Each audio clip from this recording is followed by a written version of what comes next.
Hezekiah, what's happening, man? What's going on, sir? It's been a while. It's been a minute. What you been up to? Everything. Just doing what I do. So, in terms of, we say everything. So, what are you doing now that people will be surprised or shocked by? What you got going on? Is there something interesting happening overseas or something that people go, Well, what you doing? we get ready to go to Africa. We're doing a live recording in Cape Town, South Africa. Really? So I'm excited. First time? First time doing the recording. It's not my first time going. Gotcha. Yeah. Gotcha. Why? Well, we've been going for the last 10 years. We set a church up over there, and so we've been going for the last 10, 12 years. And so I just think that, gospel music over in South Africa, they love the U.S. gospel, Mm-hmm. and they love the sound. I love the sound from South Africa. So we kind of infusing it together, putting it South Africa. Explain to the people who don't know the praise and worship in South Africa, in Nigeria, in Ghana. We think we do praise and worship. Bruh, I was at a church in Ghana in 2008. Yes. That was crazy. They on a whole different level. Whole nother, They do praise and worship. whole nother level. Well, I think the difference is, of course, it's authentic. Not that our worship is not authentic, but I think, because we basically sort of have everything at our feet. When I first went to South Africa, I met a group of people who did not have medical coverage, who did not have the means to even go to the doctor. And all they had was worship. And so they came to church worshiping, but they were worshiping because they needed something from God. And they wanted God to heal them because they didn't have the means to go to doctors. So I think sometimes when worship really truly comes from the heart, and it's not about the look, it's not about the fashion, it's not about the, who's singing. It's just about, it comes purely from the heart, because really what comes from the heart reaches the heart. And I found from being there, like they come there, worshiping from the heart. There was a young man who, when we did the offering, he didn't have any kind of means of money to give. He ripped 2 buttons off his jacket and gave 2 buttons. And that was his offering. I also think what has actually hurt us is that when you look at what took place during slavery, we were not allowed to express ourselves. Yes. And I think that still sort of hinders us in terms of no, shouldn't do that, or you're carrying on too much. Yes. As opposed to when I went to services there, we talk about allowing the Holy Spirit to move. Mm-hmm. They ain't tripping on the clock. Mm-mm. They're not, like I've seen some preachers. Hey, it's time for me to preach. Time for you to preach. As opposed to allow it to serve worship. I think probably one of the greatest things I ever saw. Kirby John Caldwell was not there that Sunday. It was one of their other pastors. It was Windsor Village United Methodist Church. And the praise and worship was so powerful that the preacher literally chose not to give a sermon. Wow. The entire 2.5 hours. Wow. Was praise and worship. And now he talked in between, but it wasn't like stop praise and worship, Full time for the sermon time. Right. He allowed The worship, the Holy Spirit to move. And I just personally believe that that I've seen a lot of preachers quench or just stop the Holy Spirit from moving and not let that moment, not be in the moment and say, you know what, my sermon can wait because something else is happening. Exactly. And I think when we get to that point, I think that's when we will see a major display as we've seen in Africa. I think we'll see an authentic group of people coming and letting God have his way without quenching it and saying, okay, it should be in order. because I grew up in a church where there was an order. Right. And if you didn't follow the order, then you was out of order. But again, I think, we have to get back to that place where it's just pure worship, and whatever God says, then that's what we do. So you're in a unique position because you're bishop, but then you also got the music piece. And if there are two forces that are constantly battling in a church, there's that preacher And the musician. and the musician. And the music, yes. Yes. Wonder. Because here's the reality. I don't care how great a preacher you are. You need that music. I mean, you can be the greatest preacher in the world, but you need that music. I think, again, trying to get both sides to understand that. The minstrel need the preacher, and the preacher need the minstrel. And I really believe that that's where I come in at, to kind of help both sides come together. And as well as I know, when both sides lock, Oh my God. it's a major experience. Oh, V. Michael McKay. Oh yeah. When he was, so my wife was the first female staff pastor at Brook Hollow Baptist Church Without Walls. She was Wow. education ministry. Okay. And so when they were on Bingo, the original location, so she had these tapes, and V. Michael was so in sync with Pastor Ralph Douglas West. V. Michael would be literally writing songs as he was playing, and Pastor West would say the lyric. Pastor West, who could also sing, would say it as well, and it was sort of just like this, just back and forth, and it was just perfect. And you're right, when those two forces collide, That's right. good, That's right. oh, it's something powerful. But when they collide for bad, It can be a disaster. It will be a disaster. And the worship will go down, the sermon will go down, the music will go down. But when they come together as one force, and when they collide, like you said, I think that it's powerful. And of course, because the enemy knows that, he will always keep friction between the minstrel and the preacher. talk about this shift that we have seen take place during COVID. And I've said this many times. COVID was awful. It was miserable. It was hard to deal with.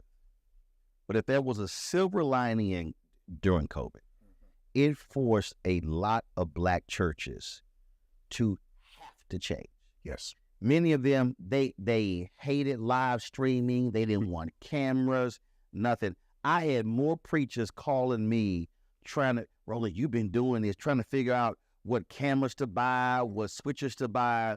And many of them realized that they were benefiting, that there were people who were visiting their church who weren't even in their states, who were even out of the country.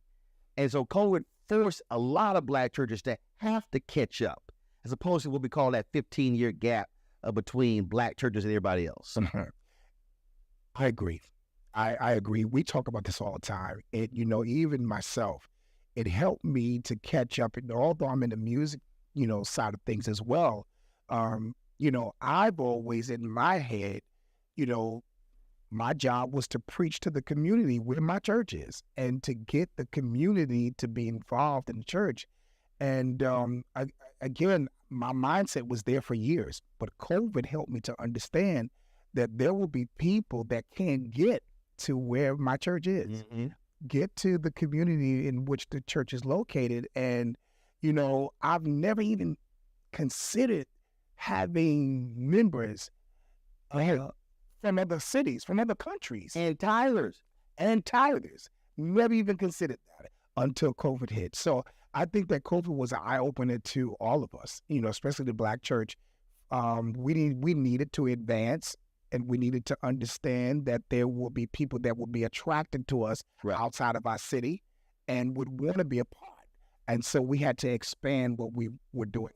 I think it's also because I think so many preachers were taught, fill the seats.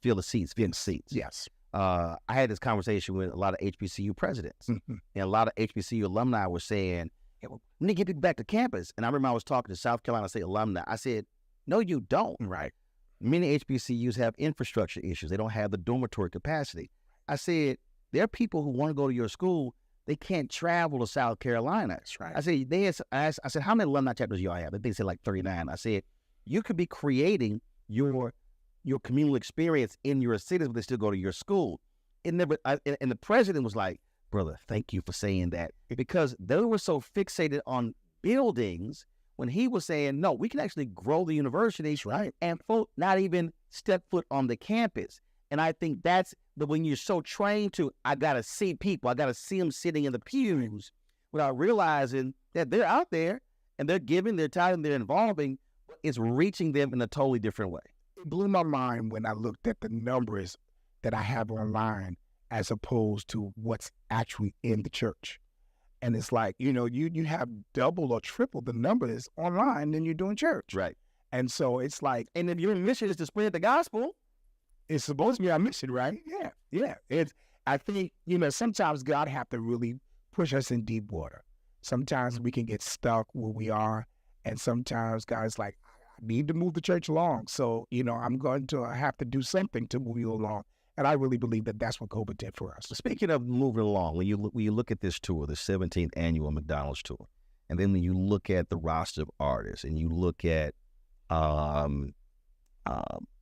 new sounds, different sounds, not traditional sounds, what does that say to you about the next phase or the next decade or 2 decades of gospel music?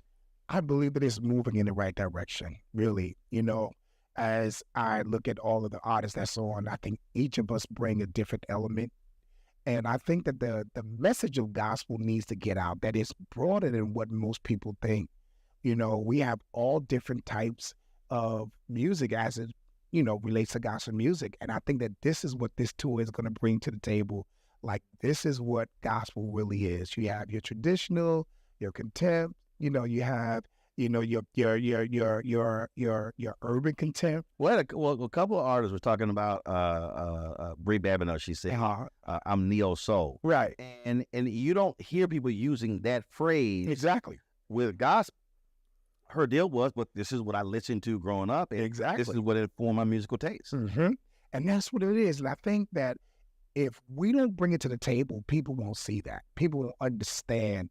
Most times when you think of gospel music, on the secular mindset, it's always back in the day in the 60s or, the 50s. But again, I think that we are bringing some to the table that have not been done. And so we're moving forward just to see, the multi-gospel artists that's on the tour now. It really puts a smile on my face. And I'm thinking about the contemporaries and the urban contempt. And, back in the day, I was considered contempt, but now I'm considered tradition. Right. And it was like, but it's like, right. Hey, so you go from being edgy, all of a sudden, old school. Right. Put it in A-flat. Let me hear A-flat, please. Here we go. Won't he make you?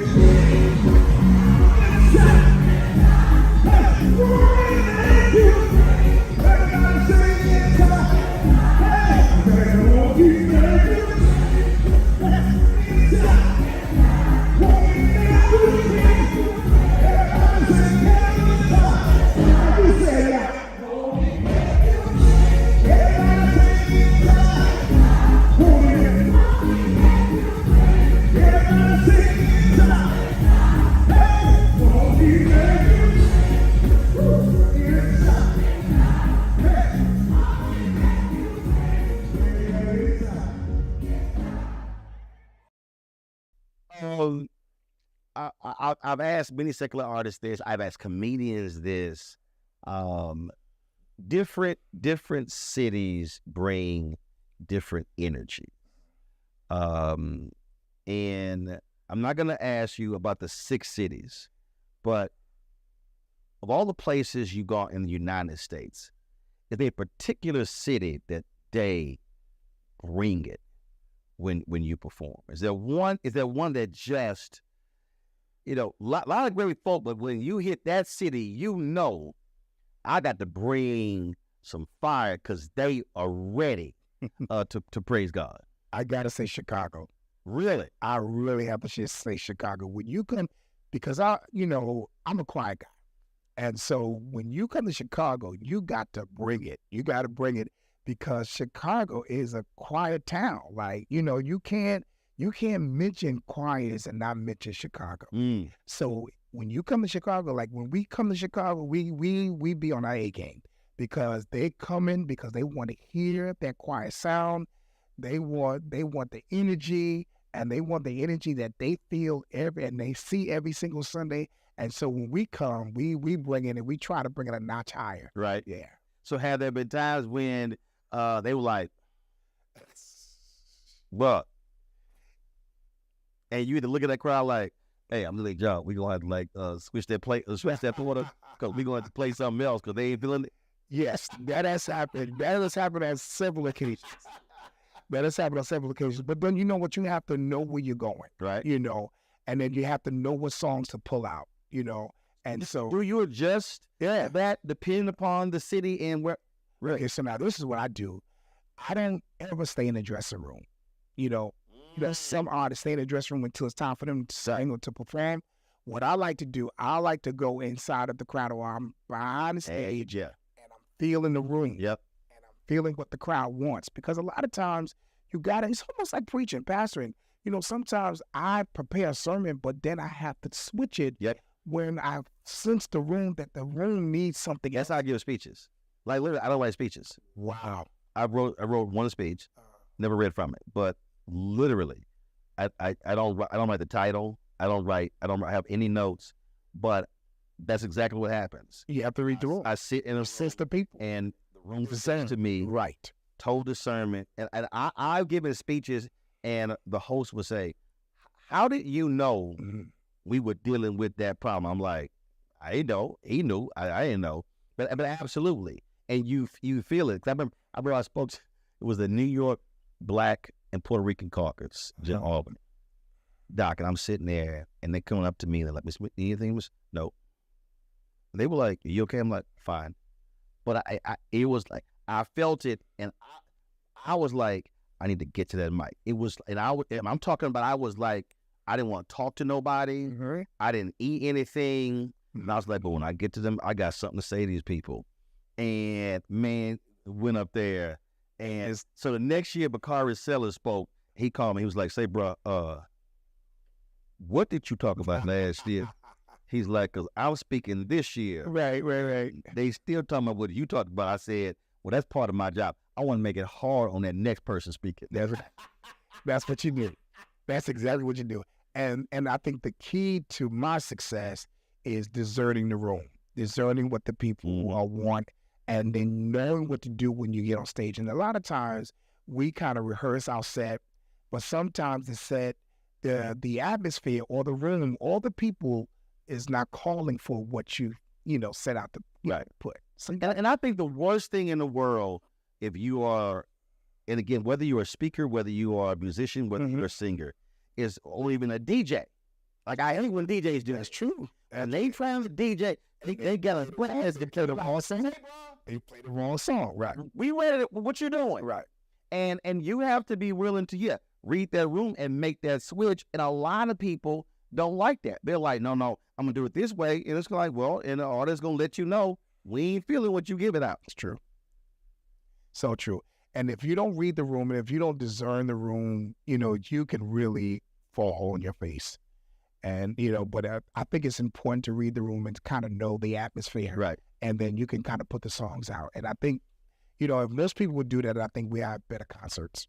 You've done stuff written for other performances with other people.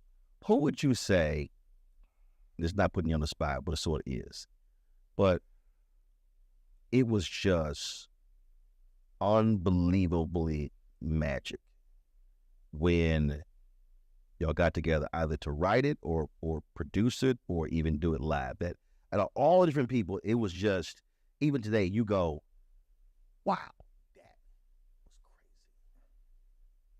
I wrote a song back in the 80s called I'll Make It. And I've always wanted to do that song with John P. Key. And we finally did it.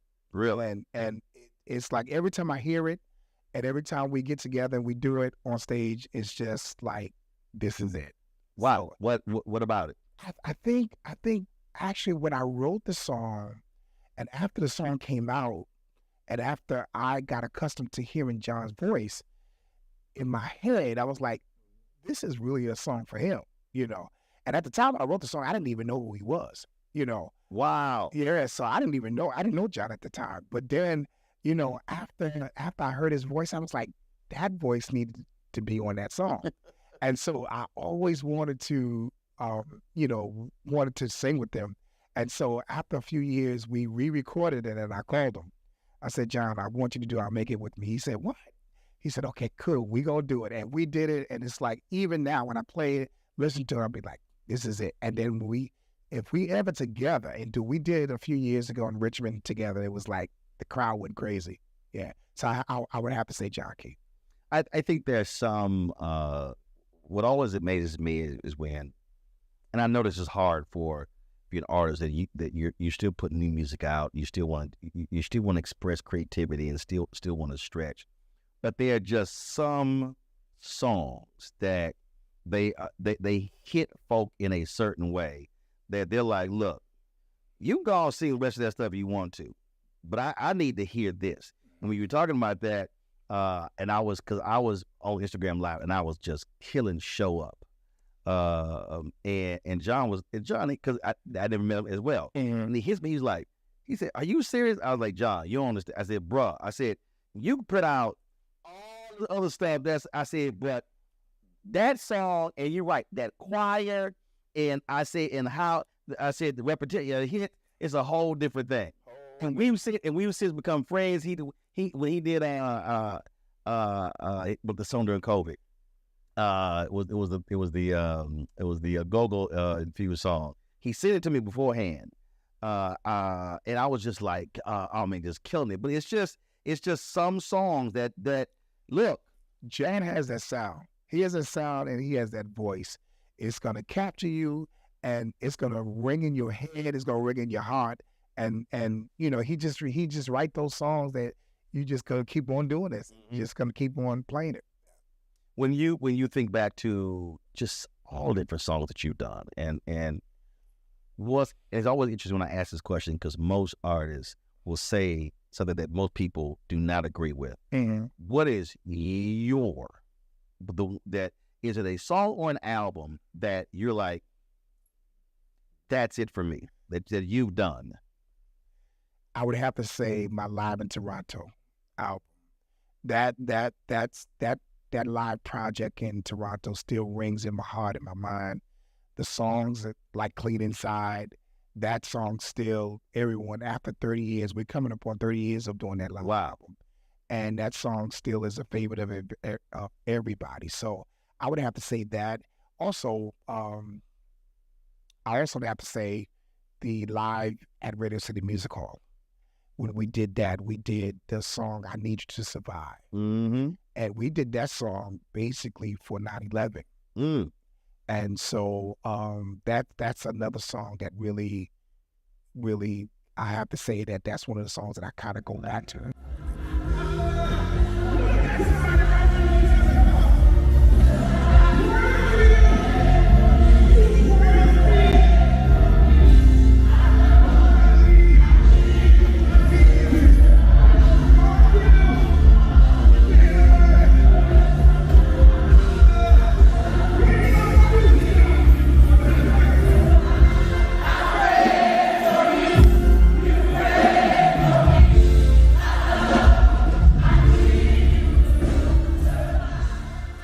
Why is live so much more different with gospel than any other art form? Well, I think it captures the essence of who we are.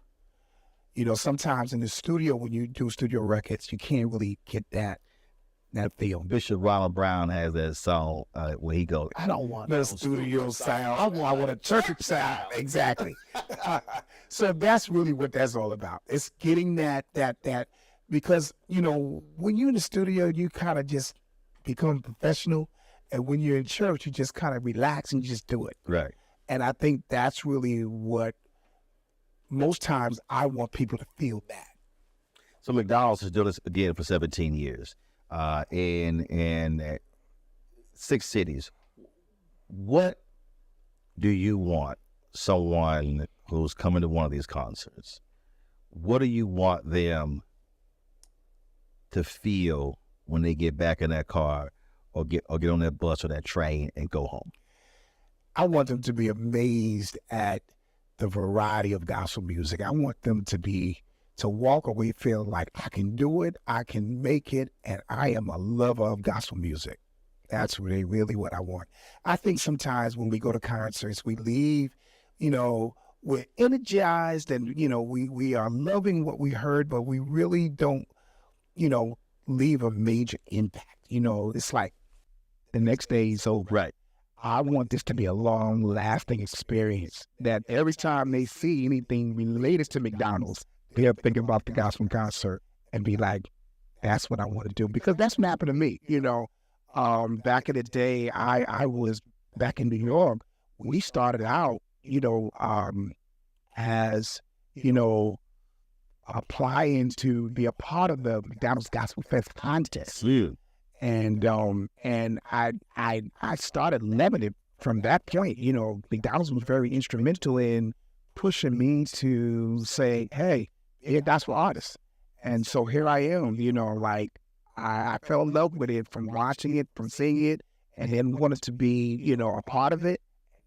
Here it is, years later, I'm here. So I think that that's what, I would really want people to grab a hold of that. Like, McDonald's put me down with gospel music. Yeah. Because one thing that happens to these cities, and from the past shows that I've done with them, people from all over come. And some of them come and don't know what to expect. And when they leave, they be like, wow, this is what gospel music is? We're like, yes, we've been trying to tell you this all along. And now you know. And now you know.